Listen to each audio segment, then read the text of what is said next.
حضرت آدم علیہ السلام کے ہمیشہ جبراں بچے پیدا ہوئے سوائے حضرت شیش علیہ السلام کے۔ حضرت آدم کے یہی نیک و پاک باز بیٹے صدر کائنات آقائے دو جہاں حضرت محمد صلی اللہ علیہ وسلم کے جدا امجد ہیں، جن کو اکیلے پیدا کرنے کا مقصد یہ تھا کہ حضور نبی کریم صلی اللہ علیہ وسلم کے جدا امجد کی پیدائش میں کوئی شراکت وار نہ ہو جائے۔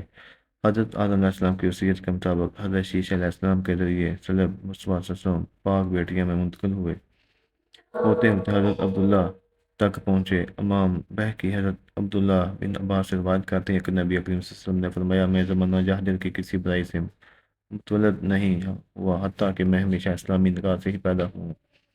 اور حضرت سیدنا مولا علی سے مروی ہے کہ حضور علیہ السلام نے فرمایا، میں نکاح سے پیدا ہوا ہوں، شفا جاہلیت سے نہیں، یہاں تک کہ آدم علیہ السلام سے لے کر اب تک میرے ماں باپ کبھی جاہلیت کے زنا و صفات کے قریب تک نہیں گئے۔ اور ایک اور حدیث میں ملتے ہیں کہ حق تعالیٰ نے مجھے ہمیشہ اسلام طیبہ سے ارحام میں طاہرہ پاک بھی منتقل فرمایا۔ ان میں جب بھی دو قبیلے بنتے تو مجھے بہترین قبیلے میں رکھا جاتا۔ حضرت حضور نبی کریم صلی اللہ علیہ وسلم اکثر فرمایا کرتے تھے کہ میں ہمیشہ اسلاف انبیاء میں منتقل ہوتا رہا یہاں تک کہ اپنی والدہ سے پیدا ہوا۔ حضور پاک صلی اللہ علیہ وسلم کے باوجود کی بات کی تو علامہ سیوطی نے 9 کتابیں اس موضوع پر لکھیں کہ رسول صلی اللہ علیہ وسلم کے باوجود جب سب کے سب باایمان و دین حنیف دین ابراہیمی پر تھے، ان سب میں انہوں نے ثابت کیا کہ آپ کے باوجود مشرک نہیں تھے، کبھی کفر اختیار نہیں کیا بلکہ برابر دین ابراہیمی کے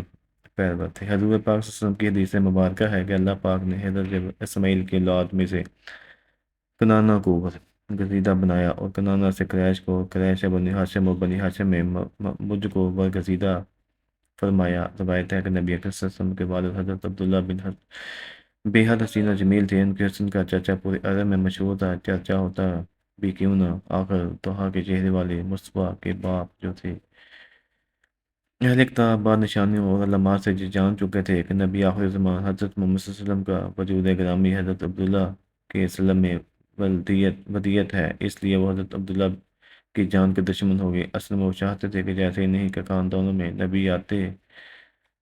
نبی ہوتے آئے ہیں، آپ بھی ایسا ہی وہ آخری نبی بھی انہی کی نسل سے ہو، اس لیے انہوں نے حضرت عبداللہ کو شہید کرنے کا منصوبہ بنایا۔ ایک دن حضرت عبداللہ شکار کے لیے تشریف لے گئے تو اہل کتاب کی ایک بہت بڑی جماعت شام کی جانب سے تلوار سونت کر حضرت عبداللہ کے قتل کا ارادہ سے نمودار ہوئے۔ حضور اکرم صلی اللہ علیہ وسلم کی والدہ مائدہ کے والد حضرت وہب بن مناف بھی جنگل میں موجود تھے۔ انہوں نے دیکھا کہ چند سوار جوان جن کی شکل میں صورت ان کی اس دنیا کے لوگوں سے مشابہ نہ تھے، غیب سے ظاہر ہوئے اور اس حملہ آور گروہ حضرت عبداللہ کی آگے سے دور کرنے لگے۔ وہ بن مناف نے گھر آ کر اپنی گھر والوں سے کہا کہ میں چاہتا ہوں کہ اپنی بیٹی آمنہ کا نکاح حضرت عبداللہ بن مطلب سے کرا دوں۔ پھر یہ بات اپنے دوستوں کے ذریعے حضرت عبدالمطلب کی خدمت میں پہنچائی۔ حضرت عبدالمطلب بھی یہی چاہتے تھے۔ آمنہ بنت وہب میں یہ صفات موجود تھی۔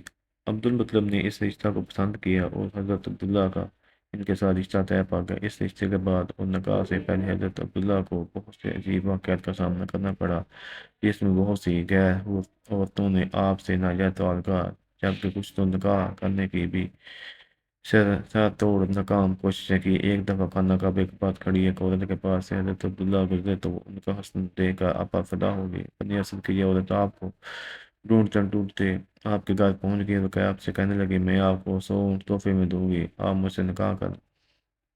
حضرت عبداللہ نے اس کو صاف انکار کر دیا۔ مکہ کی ایک خوبصورت عورت جو کہنا ہونے کے ساتھ ساتھ دولاتوں دل کی عالمہ بھی تھی، جب حضرت عبدالمطلب رضی اللہ عنہ حضرت عبداللہ کو لے کر بغرض نکاح قبیلہ بنو زہرہ روانہ ہوئے تو راستے میں اس عورت یعنی فاطمہ شمیہ سے ملاقات ہوئی۔ فاطمہ نے حضرت عبداللہ رضی اللہ عنہ کی پیشانی میں نوری محمد صلی اللہ علیہ وسلم چمکتے دیکھا تو فوراً سب کچھ بام کر اس نور پر ذات جان سے فریضہ ہو گئی۔ حضرت عبداللہ کو نکاح کا پیغام دیا۔ حضرت عبداللہ رضی اللہ عنہ نے جواب دیا، اب بھی تو ہم جا رہے ہیں، واپسی پر تجھ سے بات ہوگی۔ کہنا کہنے گیا، عبداللہ تمہیں دین ابراہیم کی واسطہ جس پر قائم ہو، میرے سوا کسی سے پہلی صحبت مت کرنا۔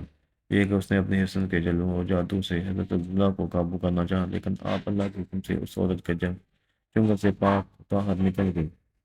قبلہ بنو زہرا کے مرحوم سردار وہب کی بیٹی اور سردار وہب کی بھتیجی بی بی آمنہ کی اعلیٰ ترین سیرت و کردار کے چرچے زبان عزت خاص عام تھے۔